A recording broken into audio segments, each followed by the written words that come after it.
The following program is presented by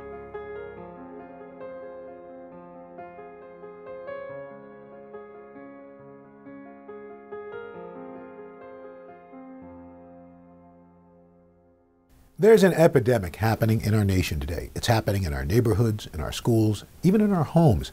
It's happening in every city across America, and its effects are growing every day, and those effects are startling. I'm Al Roker, and I've joined forces with the Dancing Wheels Company and School and their partners to explore the ever-growing issue of bullying. Bullying is a universal issue that doesn't discriminate in terms of who it can affect. It crosses all races, ages, and gender, every man, woman, teenager, and child. Bullying is a widespread issue, and the negative effects are growing at an alarming rate. Shootings, suicides, isolation, fear, and a general feeling of loss is what many of us witness on an all too frequent basis.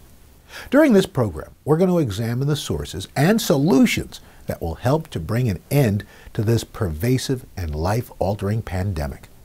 We hope that at the conclusion of this program, you'll come together as a family, a neighborhood group, and as an entire community to pledge to take action against these antagonistic actions and stand up for the rights and respect of others. Let's start by taking a look at the source of these actions. How did we get to this place? How has our society reinforced and in some cases promoted this behavior? Our media, for example, oftentimes promotes shows that are centered on sarcasm, demoralizing language, even to the point of excessive screaming, all for entertainment's sake. Our news stories report on the tragedies that have occurred in our schools and communities, sensationalizing the worst in human behavior. In extreme cases, perpetrators mimic and even try to top those actions. In recent years, social media has put millions of people in touch with each other instantly, but also it's brought with it a wave of instant outbursts of anger and ridicule, without taking the time to think about the ramifications or the hurt to others. Ongoing and deep-seated discrimination is often handed down from generation to generation. This lack of understanding of other cultures, abilities, and origins make for insecurities and misperceptions, which can lead to isolation and loss of respect. So what is the solution? How do we change negative behavior? There are those who have discovered a new direction, who have taken from their experiences of segregation and separation to reclaim their dignity, self-esteem, and success. We started with the Dancing Wheels Company, which revealed their own experiences and thoughts while creating their newest production, Daring to Be Dumbo, a modern-day version of Disney's popular tale of the elephant with oversized ears that was ostracized and shunned for his differences. In the company's modern-day version, which takes place in a junior high school, choreographer David Rousseve reveals his strong desire to create this production based on his own experiences. I was born and raised in Houston, Texas, and I was a member of the first class in Houston that was a part of forced desegregation by the city. And the schools in Houston were extremely segregated at that point. Although it wasn't legal, it was just geographic segregation. My mother, as a teacher, was also zoned into an all-white school. And I started in fourth grade going to schools where to say my race was in the minority would be the understatement of the century. In my high school class, there were 717 students, and there were 11 of us who were people of color. That was when I discovered the true meaning of difference. And I think the whole notion of mingling with people who are very different from you was a new idea for all of us, until I never felt like I was part of the group and also was ostracized. What I learned from that experience was completely invaluable. It was two things. One, how to deal with people who are different from you in a positive sense. I think that was actually the gift of it, was being forced into a place where you were very different from everyone else around you. It teaches you very quickly how to survive being different, and also how to be curious about people who are different from you. And I think both of those things were really invaluable lessons. I do feel that my work is reflective of those times on several different levels. For example, the piece Daring to Be Dumbo is dealing with someone who is different from the crowd, who sticks out like a sore thumb, in this case for her big ears. You know, it takes place in a junior high school, her first day of junior high school. And so in making the piece, I realized, oh, this is literally autobiographical. So what I'm trying to do is really exploit the unique talents and abilities of theater to create that empathetic dialogue and to see oneself in a main character that's very different. And so to further that dialogue, but through the empathy of a theatrical lens. Dezaré Foster, who plays the lead character, expresses how she felt as she took on the character of Dumbo. I was bullied in elementary school because I went to a primarily Caucasian school, and the students there thought because I was colored, you know, they treated me differently because of that fact. And at the time, I didn't think much of it, although I could feel that, you know, there was a separation. And then in middle school, I went to a primarily African American school, and then it was the opposite. I was ostracized for being lighter skinned. So although I've always been different, it's made me feel apart, I guess, in some cases, but it also makes me feel like I can fit in anywhere. When David cast me, well, when I was told that I was Dumbo in Daring to Be Dumbo, I was really shocked and honored at the same time. I'm a representative of this movement that Dancing Wheels is taking, and I get to convey this student's experience in middle school and how they felt and what they went through, and also how to overcome it. When the role started to develop, I noticed that this character was more in a shell, and they were held back by their past, I would say. They didn't have any shoulder to cry on or someone to support them. And so they didn't quite know how to handle being bullied until someone they meet who becomes their friend supports them and helps them realize that they can do it, and they develop the confidence and the pride in order to achieve their goals. My views on bullying have absolutely changed because I didn't realize the differences between physical bullying and verbal bullying, and Dumbo, being the character Dumbo, really showed me the differences because there's more physical bullying in the production, and I had never experienced that as a child. When I was this character and was going through what other students might go through in everyday life, it absolutely changed my views. It also changed my perspective on how students deal with these things. I definitely think that dance and arts has helped me express myself. And if, let's say I was bullied in the morning during breakfast, and then I dance in the afternoon in a class, I forget completely about being bullied, and dance takes over. Some advice for people who are bullied is that use your words and communicate. If someone hurts you, let them know. And be confident,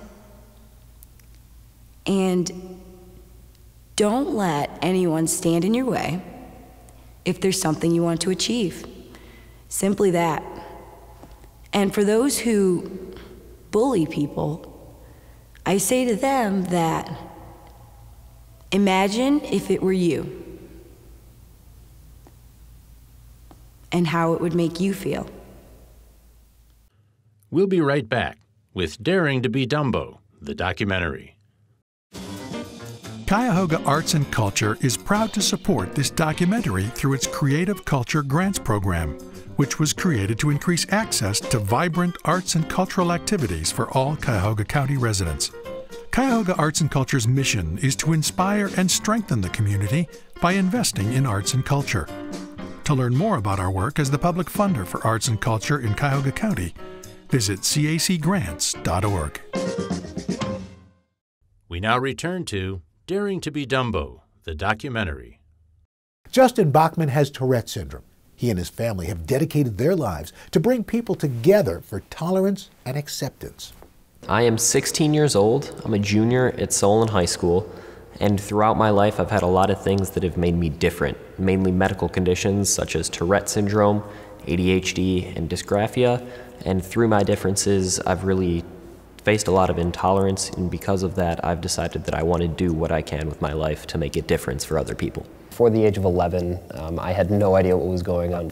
I had not been diagnosed with Tourette's. I had been misdiagnosed with many things. I was starting to feel like a lab rat because of all the medications I was being put on because of these differences that I had, and I had a lot of trouble making friends, and there was just a point where I said, maybe this place isn't for me, but thankfully I was very unsuccessful, and I know now that this is the place that I will know and hopefully be able to change for the better. The Tolerance Fair is an event that I've dedicated my life to. It's become my life's mission, and it all started back in 8th grade. Because of my Tourette syndrome, I was disqualified from a cross-country meet simply because of vocal tics that I was having.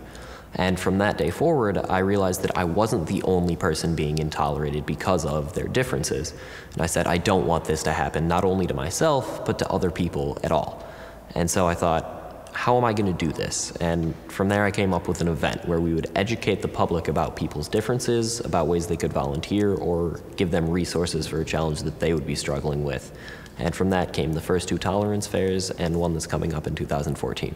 For the people out there that are being bullied, that are just starting to go over it or don't know where to turn, I would say look around and don't only see the negatives. See the people that are there that are trying to stand up for you, even if they aren't doing it in a way that you think. Maybe they're doing something without you being there, something like that. There's always somebody that's going to be there to help you. And another word of advice is you're not alone. I know myself, I've gone through it, and I've used the experiences of being bullied and being intolerated to gain strength in them and share my story so others don't have to experience it. And I didn't know that there were other people out there when I was in 3rd grade, when I was in 4th grade, and I felt like I was alone. And that was why I had found myself depressed, because I didn't think anyone else knew what I was going through until I got into about 7th grade and I realized that there are many other people out there that have experienced the same things I have and have done so many great things because of it. And so if you are being bullied, you're being intolerated, know that you can do great things even if people are bullying you, and using your experiences as well, because you can be a role model if you do get over it and when you do get over it. Whenever I go into a school, my hope is that when I leave, the students are left with a message of embracing their differences and living loud. And living loud is the title of my speech, and it really means being yourself and being proud of who you are. It means waking up every day and making the best of what you have, and being able to show everything that makes you yourself to others. And I'm only at schools for a day at most, and my goal is that my message stays in that school for days, weeks, months, years to come, and the people in that school are embracing each other's differences and seeing themselves as the best possible way that they can. Some amazing things that have come out of the Tolerance Fair, which is an event that's trying to bring people together, are some joint collaboration efforts. One that's really big with me and really sticks out is the collaboration between my organization, Honor Good Deeds, and the Dancing Wheels Company with their production of Daring to Be Dumbo, which has gotten me to be where I am in this chair right now with the documentary. And it's also, I was able to introduce Dumbo at one of its premieres, which was beyond amazing. It was an amazing night that really made it so everybody that was there didn't feel different. They just were there to enjoy an amazing play. And the collaboration between Honor Good Deeds and Dancing Wheels has really brought a lot of people together to see whether it's the differences in others that aren't bad, because it's something that you can use to strive. I mean, I am nowhere near as skilled at dancing as these people in Dancing Wheels are, and they're not letting their differences, whether it's physical, of being in a wheelchair, stop them. And it's amazing to see the limits that are broken, that people do connect in a way at the Tolerance Fair. Alex Simon experienced a devastating loss. when his best friend died by suicide while in high school. He expresses his desire to turn this life-altering experience into programs that help build esteem in schools and prisons. I'm a percussionist by trade, self-taught pretty much. I was an athlete in college, high school, all my whole life. My mother was a fashion coordinator. She put on a lot of fashion shows as a kid, a lot of gospel shows, and I used to watch her backstage put shows on, and I was like, man, I want to be on stage one day. And then I auditioned for the off-Broadway show Stomp, and I remember getting to Boston first, Cambridge, and New York City, and everything, and just checking the scenery out. And so then I went to New York and auditioned for the show, and I seen about 1,100 people in line. I was like, oh man, I'm not gonna get picked for this. But before I even auditioned, I had to make money on the streets of New York City, playing percussion. I came across two gentlemen, Larry Wright, the first bucket drummer ever, and William Johnson. William Johnson kind of like took me under his wing like a little brother and showed me how to make money the right way in New York City. Like I said on my other film, a lot of people call it busking, but in New York City they call it hitting on the street. So that's what I had to do to make it and make a living in New York before I even auditioned for the show.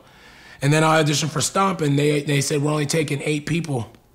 I'm like, wow, there's people from Africa, Brazil, LA, Atlanta, Chicago, great drummers. Like, I'm not gonna get picked. So I stood in line and just waited for my turn. And then you have to make it through a week of auditions, and then that Friday I got the call, and that was it. It was history after that, and been doing the show, 10 years now. When I come across bullying, the word bullying, it's funny because it takes me back to my best friend, Terry Ford. And the reason why I came off Stomp is to do bullying assemblies all over the world. My best friend, Terry Ford, was 16 years old. He committed suicide because people picked on him because I wasn't around. So that kind of took a toll on me. And I remember I was in Peru, in Lima, Peru, in my hotel room on tour, and I remember calling my mom and saying, Mom, I'm done. I'm done with the tour. I'm gonna come back home and do these school assemblies, get my band together, make a strong band, and say my message through music where you catch people's attention. And it's funny because the people that bully somebody usually are smart and talented. So all we have to do is just pull them in and say, hey, try this. Takes their mind off of it. But I always tell people the quietest person in the room is the strongest. Quietest person in the room is the strongest. Make people not figure you out. And if somebody is bullying you, you tell them, say, hey, I love you. They won't know how to take it. I don't care if they talk about you every day. You stand tall and say, hey, God bless you, and smile at them. They'll drift away. Hey, you're not good. You're ugly. You're ugly. Ah, look at you. Hey, man, God bless you. They won't know what to do. I mean, that's just being honest. They won't know what to do at all. There's a difference between getting made fun of and being bullied. Made fun of, like, oh, he made fun of me one day. Okay, and then I never seen him again. Bullied, my job is I'm gonna come get you every time. At a certain time, when I see you, I'm gonna embarrass you in front of people. So I tell kids, hey, tell your teacher, if they don't do nothing, go to the principal directly and stand tall and say, I'm not leaving till I talk to him. I need to talk to you. You can't just let it go. And us adults, and I'm telling, like I said, teachers, any adult, you have to, if a child is coming to you saying, hey, I need help, you have to take the time out and do it. We cannot brush them off, because when we brush them off, that's when it's like, okay, they turn it loose. And then when something happens, that's when everybody wants to cry and get all sad and say, man, and beat themselves up. Well, it's right in front of your face. We'll be right back with Daring to Be Dumbo, the documentary.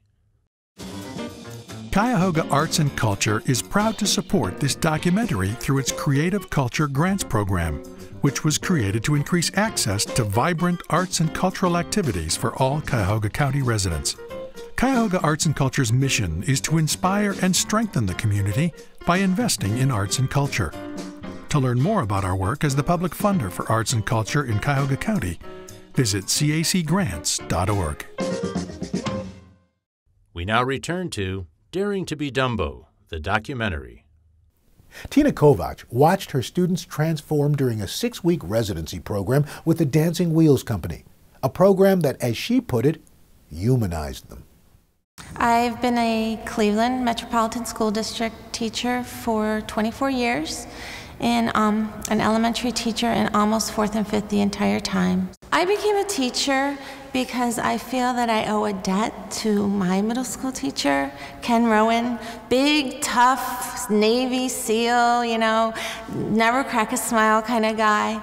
But I was having a very difficult time in middle school, and there were a lot of things going on at home.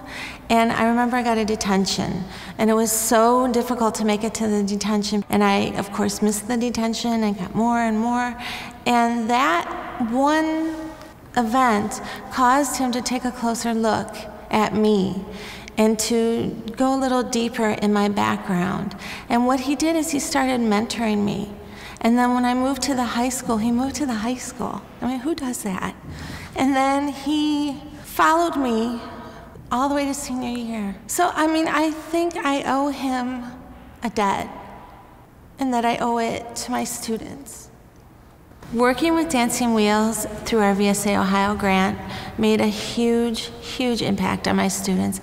I've actually never seen anything like it, ever. And I've been in Cleveland for, 24 years. Never, ever would I think in a million years that they would change that much. But I knew that we were getting 2 third-grade classrooms, and they're going to be combined, and there were going to be about 47 kids, huge.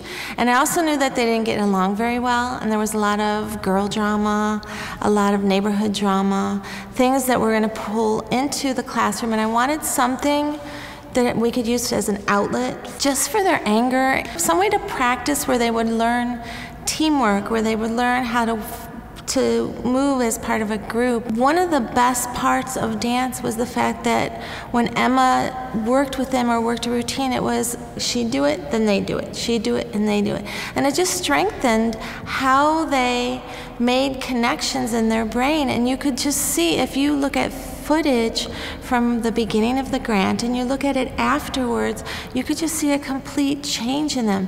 Their grades went up, which I didn't think would happen because we were taking away from class time 50 hours to go to dance. But their grades just across the board went up. They became stronger students. And at the very end, at the last performance, there was a girl who was the biggest bully in her class last year, and there was a girl who was the most bullied in her class last year.